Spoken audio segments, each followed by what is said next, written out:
మజ్జిగ ఒక కప్పుడు, మజ్జిగలో కరకాయ పొడి నానబెట్టాలి. రాత్రంతా నానబెట్టి పరగడుకొని తీసుకోవాలి.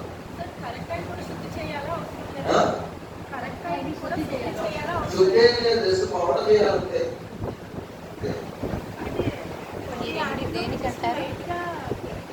ఏది బట్టలు వెయిట్ లాస్ కరకాయ పొడి ఓకేనా? కరకాయ అంతే. రాత్రి పొడి మెయింటైన్ వేసుకుంటే ప్రీ మోషన్ కూడా అవుతుంది. ఇలా రకరకాలుగా పనిచేస్తుంది కరకాయ. కరకాయతో డైన్ చేస్తారు, బట్టలకి డైన్ చేస్తారు. కరకాయతో కలర్ తీసి కలంకారీ వాళ్ళు చేస్తారు. మా ఇంటికి ఏం చదువుతున్నారు?